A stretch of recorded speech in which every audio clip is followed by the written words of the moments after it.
নমস্কাৰ জব আৰু কেৰিয়াৰ টিভিৰ অন্য এটি ইনফৰ্মেটিভ ভিডিঅ'লৈ আপোনালোকক স্বাগতম জনাইছোঁ আজিৰ এই ভিডিঅ'টোত মই আপোনালোকক দেখাম নতুনকৈ ওলোৱা কিছুমান ভেকেন্সিজৰ বিষয়ে আৰু ইয়াৰ কাৰণে বেলেগ বেলেগ কোৱালিফিকেশ্যন লাগিব আপোনালোকে যদি এলিজিবল আৰু ইণ্টাৰেষ্টেড হয় তেন্তে এপ্লাই কৰি দিব পাৰিব ভিডিঅ'টো স্কিপ নকৰাকৈ শেষলৈকে চাই থাকিব এতিয়া প্ৰথম যোনটো ভেকেন্সিৰ বিষয়ে মই আপোনালোকক দেখাবলৈ গৈ আছোঁ সেইটো আহিছে doctor Radhakrishnan schools of arts commerce and science ডিব্ৰুগড়ৰ ফালৰ পৰা ইয়াতে 10টা ফেকাল্টি আৰু আদাৰ ভেকেন্সি ওলাইছে প্ৰথমতে মই দেখাওঁ আপোনালোকক পিজিটি মেথমেটিক্সৰ কাৰণে দুটা ভেকেন্সি আছে 12000 পৰা 35000 টকা দৰমহা হ'ব আৰু ইয়াতে বিএসসি ইন মেথমেটিক্স আৰু এমএসসি ইন মেথমেটিক্স বিচাৰিছে এক্সপেৰিয়েন্স কৈছে 2 বা 3 বছৰ যদি আপোনালোকৰ 9 10 11 12ত পঢ়াৰ এক্সপেৰিয়েন্স থাকে তেতিয়া হলে আপোনালোকে প্ৰেফাৰেন্স পাব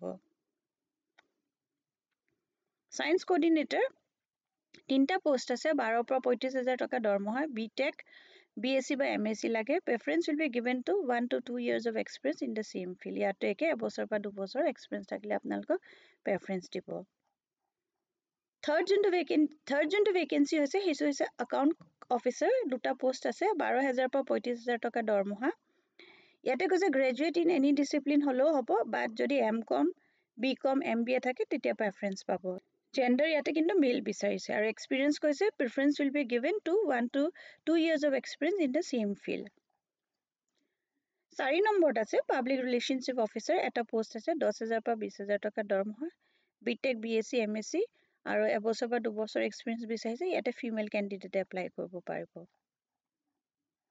5 নম্বৰত আছে ড্ৰাইভাৰৰ দুটা ভেকেন্সি 10000 পৰা 18000 টকা ইয়াতে দৰমহা আছে আৰু কৈছে যদি আপোনালোকৰ এক্সপেৰিয়েন্স আছে ড্ৰাইভিং ফৰ্চুনাৰ বাছ ট্ৰেভেলাৰ এটসেট্ৰা আৰু লগতে এখন ড্ৰাইভিং লাইসেন্স লাগিব জেন্ডাৰ মেল আৰু এই হোম পোষ্টৰ কাৰণে এপ্লাই কৰিবৰ কাৰণে আপোনালোকৰ একো এপ্লিকেশন ফিজ দিব নালাগে ইয়াত কোনো এজৰো কথা নাই এক্সপেৰিয়েন্স আৰু যদি আপোনালোকৰ কোৱালিফিকেশন মিলে তেন্তে আপোনালোকে এপ্লাই কৰিব পাৰিব এপ্লাই কৰা প্ৰসেস হৈছে তাতে কৈছে যে যদি আপোনালোকৰ কোৱালিফিকেশন আৰু এক্সপেৰিয়েন্স মিলে তেতিয়াহলে আপোনালোকৰ যোনখন সিভি আছে সেইখন hr.radhakrishnaskool@gmail.com or submit the same at the front office Dr. Radhakrishna School of Arts, Commerce and Science, Amlapati, Dibrugarh, Assam 786001 এই এড্ৰেছটোত গৈ পেলাই আপোনালোকে তাতে গৈ পেলাই নিজৰ সিভিখন দি আহিবও পাৰিব বা ইয়াতে আপোনালোকে ইমেইল কৰি দিব পাৰিব যদি আপোনালোকৰ এলিজিবিলিটি মিলে আৰু আপোনালোকে পোষ্টৰ কাৰণে ইন্টাৰেষ্টেড হয় ইয়াৰ পিছত নেক্সট মই যিখিনি ভেকেন্সিৰ বিষয়ে আপোনালোকক দেখাবলৈ গৈ আছো সেইখিনি আহিছে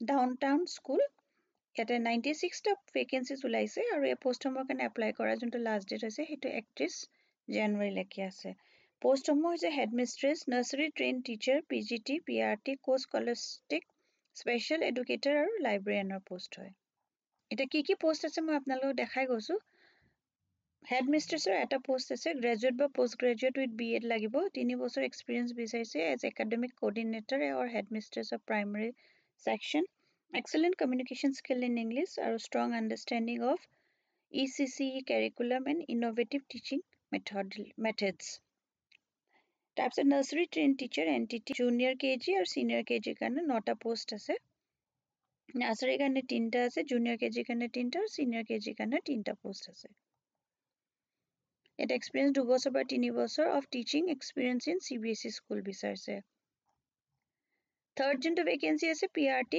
30টা পোষ্ট আছে ইংলিছৰ কাৰণে 5টা হিন্দী কাৰণে 5টা সোশ্যাল সায়েন্সৰ কাৰণে 5টা ইভিএছৰ কাৰণে 5টা ম্যাথমেটিক্সৰ কাৰণে 5টা আৰু এছএমএছৰ কাৰণে 5টা তাৰ মানে টোটাল 5টা কৰি পেলাই এই 6টা সাবজেক্টৰ কাৰণে বিচাৰিছে ইয়াতে যোনটো বিচাৰিছে কোৱালিফিকেশন ব্যাচেলাৰ বা master degree in relevant field with B Ed বিচাৰিছে আৰু এক্সপেৰিয়েন্স বা ফ্ৰেছাৰ হলে আপোনালোকে এপ্লাই কৰিব পাৰিব তাৰপিছতে টিজিটি টিচাৰৰ কাৰণে 35টা পোষ্ট আছে ইংলিছৰ কাৰণে 5টা হিন্দীৰ কাৰণে 5টা সোশ্যাল সায়েন্সৰ কাৰণে 5টা এছএমএছৰ কাৰণে 5টা সায়েন্সৰ কাৰণে ম্যাথমেটিক্সৰ কাৰণে 5টা সায়েন্সৰ কাৰণে 5টা ইনফৰমেশন টেকনলজি কাৰণে 5টা ইয়াতো ব্যাচেলাৰ বা মাস্টাৰ ডিগ্ৰী হ'ব লাগিব উইথ বিএড ফ্ৰেছাৰ্ছ বা এক্সপেৰিয়েন্স হলে আপোনালোকে এপ্লাই কৰিব পাৰিব তাৰপিছতে কো স্কলাষ্টিক্সৰ কাৰণে 15টা ভেকেন্সি আছে Sports instructor কাৰণে 5টা art and craft instructor কাৰণে 5টা dance teacher Indian or western 5টা আৰু sports instructor কাৰণে যোনটো কোৱালিফিকেশন বিচাৰিছে হেতু কৈছে BPEd MPEd equivalent certificate from a recognized entity আৰু আৰ্টছ এণ্ড ক্ৰাফ্টৰ কাৰণে কৈছে বেচেলাৰ্ছ ইন ফাইন আৰ্ট বা মাষ্টাৰ্ছ ইন ফাইন আৰ্টছ লাগিব। ডান্স আৰু মিউজিকৰ টিচাৰৰ কাৰণে মাষ্টাৰ্ছ লাগিব। ডান্সৰ it's equivalent from a recognise university Indian classic বা ৱেষ্টাৰ্ণ হ'ব লাগিব। লগতে ফ্ৰেচাৰ্ছ আৰু এক্সপিৰিয়েঞ্চ ইন CBSE স্কুল হ'লে আপোনালোকে এপ্লাই কৰিব পাৰিব। স্পেচিয়েল এডুকেটৰ কাৰণে 3টা পোষ্ট আছে। ইয়াতে কৈছে বেচেলাৰ্ছ বা masters with BEd in special education, diploma in special education আৰু লাইব্ৰেৰিয়ানৰ কাৰণে 3টা পোষ্ট আছে। ইয়াতে মাষ্টাৰ্ছ ইন লাইব্ৰেৰী চায়েন্স বা বেচেলাৰ্ছ ইন লাইব্ৰেৰী চায়েন্স হ'লেও আপোনালোকে এপ্লাই কৰিব পাৰিব। পোষ্টসমূহৰ কাৰণে যদি আপোনালোকে এলিজিবল আৰু ইণ্টাৰেষ্টেড হয় তেন্তে আপোনালোকৰ ৰিজিউমেখন উইথ ৰিচেণ্ট ফটোগ্ৰাফ, এইটো যোনটো এড্ৰেছ দিছে administration@downtownschools.com, এইটোত আপোনালোকে পঠাই দিব লাগিব। কোনটো পজিশ্যনৰ কাৰণে আপোনালোকে বা পোষ্টৰ কাৰণে আপোনালোকে ইণ্টাৰেষ্টেড হয় সেইটো আপোনালোকৰ ইমেইলটোৰ ছাবজেক্টত লিখি দিব। আৰু এইটো 31 জানুৱাৰীৰ ভিতৰত আপোনালোকে এপ্লাই কৰিব পাৰিব। এইখিনি যোনখিনি পোষ্ট আছে এইখিনি কিন্তু ডাউনটাউন স্কুল গুৱাহাটীৰ কাৰণে নহয়, এইখন ডাউনটাউন গুৰুকুল স্কুল মৰাণহাট, এইখন আছে মৰাণহাট বুলি যোনখিনি জেগা আছে ডিব্ৰুগড় আৰু শিৱসাগৰৰ মাজত, সেই তাত আপোনালোকৰ ইয়াৰ পোষ্টিংখিনি হ'ব। আপোনালোকে যদি মৰাণত থাকে বা আশে পাশে থাকে তেন্তে এই পোষ্টসমূহৰ কাৰণে যদি এলিজিবিলিটি মিলে এপ্লাই কৰি দিব পাৰিব। ইয়াৰ পিছত নেক্সট মই যোনখিনি ভেকেঞ্চিৰ বিষয়ে দেখাবলৈ গৈ আছোঁ সেইখিনি ড্ৰাইভাৰৰ ভেকেঞ্চি বা কনষ্টেবলৰ ভেকেঞ্চি ওলাইছে। আৰু এই ভেকেঞ্চিসমূহ ওলাইছে চেণ্ট্ৰেল ইণ্ডাষ্ট্ৰিয়েল ছিকিউৰিটি ফ'ৰ্চ CISFৰ ফালৰ পৰা। ইয়াত 1124টা পদ আছে। এডুকেশ্যন কোৱালিফিকেশ্যন 10 পাছ হ'লে আপোনালোকে এপ্লাই কৰিব পাৰিব। এপ্লাই কৰা যোনটো মোড হ'ব সেইটো অনলাইন। এইকেইটা হ'ল চেণ্ট্ৰেল গভৰ্ণমেণ্টৰ চাকৰি। ইয়াতে কনষ্টেবল আৰু ড্ৰাইভাৰৰ কাৰণে 845টা পোষ্ট আছে আৰু কনষ্টেবল ড্ৰাইভাৰ কাম পাম্প অপাৰেটৰৰ কাৰণে আছে 279টা। ইয়াতে পে লেভেল যোনটো 3 আছে, পে মেট্ৰিক্স মানে 21,700ৰ পৰা 69,100ৰ ভিতৰত আপোনালোকৰ চেলাৰী হ'ব, প্লাছ আপোনালোকৰ এলাউন্সেছ থাকিব যোনটো চেণ্ট্ৰেল গভৰ্ণমেণ্টৰ এমপ্লয়ৰ কাৰণে থাকে।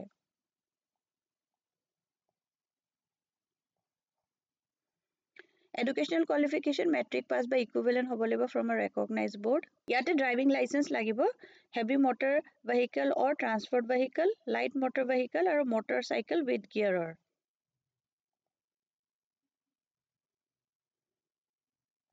এজ লিমিট ইয়াতে থাকিব মিনিমাম 21 বছৰ আৰু মেক্সিমাম 27 বছৰলৈকে থাকিব। আৰু যোনটো এপ্লিকেশ্যন ফিজ হয় সেইটো আনৰিজাৰ্ভ কেটেগৰী EWS OBC কাৰণে 100 টকা আৰু বাকী কেটেগৰীৰ কাৰণে একো এপ্লিকেশ্যন ফিজ নাই। এপ্লাই কৰা যোনটো প্ৰচেছ হ'ব সেইটো আপোনালোকে যোনটো অফিচিয়েল ৱেবছাইট আছে CISFRECTT.CISF.gov.in, এইটোত গৈ পেলাই আপোনালোকে এপ্লাই কৰিব লাগিব। Annexure 1 আৰু Annexure 2 অফ দিছ নটিচখন এবাৰ পঢ়ি ল'ব। চেম্পল পাৰফৰ্মা তাত থাকিব। ওৱান টাইম ৰেজিষ্ট্ৰেশ্যন কৰিব লাগিব আৰু তাৰপিছতে আপোনালোকে অনলাইন এপ্লিকেশ্যন ফৰ্মখন ছাবমিট কৰিব লাগিব। এইখন হৈছে অফিচিয়েল নটিফিকেশ্যনখন। এটা 3 তাৰিখৰ পৰা ষ্টাৰ্ট হ'ব এপ্লিকেশ্যন প্ৰচেছটো আৰু এইটো ক্লজিং ডেট হ'ব 4 মাৰ্চলৈকে আছে। 3 ফেব্ৰুৱাৰীৰ পৰা 4 মাৰ্চৰ ভিতৰত আপোনালোকে এপ্লাই কৰিব লাগিব। ইয়াতে মেল ইণ্ডিয়ান চিটিজেন হ'ব লাগিব, কিন্তু এইটো আপোনালোকে মন কৰিব। ফিমেলছৰ কাৰণে এই পোষ্টখিনি নহয়। বাকী এইখিনি ৰুলছ এণ্ড ৰেগুলেশ্যনছখিনি এবাৰ পঢ়ি চাই ল'ব। অনলাইন এপ্লাই কৰিব লাগিব। তাৰপিছতে ৰিক্ৰুটমেণ্ট প্ৰচেছটো ফিজিকেল এফিচিয়েঞ্চি টেষ্ট থাকিব, ফিজিকেল ষ্টেণ্ডাৰ্ড টেষ্ট থাকিব, ডকুমেণ্ট ভেৰিফিকেশ্যন থাকিব, তাৰপিছত written exam and medical examination এইখিনি থাকিব। ৰিটেন এক্সামিনেশ্যন আণ্ডাৰ OMR বা কম্পিউটাৰ বেছড টেষ্ট থাকিব, হিন্দী আৰু ইংলিছ লেংগুৱেজত থাকিব। আৰু the recruitment will be conducted on all India level বেচিছত হ'ব। এইটো যিহেতু এইটো চেণ্ট্ৰেল গভৰ্ণমেণ্টৰ জব হয়, আপোনালোকৰ পষ্টিং যিকোনো ঠাইত হ'ব পাৰে। CISFৰ অসমতো হ'ব পাৰে বা বাহিৰতো হ'ব পাৰে। য'ত য'ত CISFৰ যেনেকৈ ONGC, অইল এনেকুৱা ধৰণৰ জেগাবিলাকত তেখেতলোকে ৰিক্ৰুটমেণ্ট কৰে। এইখিনি এবাৰ চাই ল'ব। ভেকেঞ্চিখিনিৰ বিষয়ে দিয়া আছে কেটেগৰী ৱাইজ।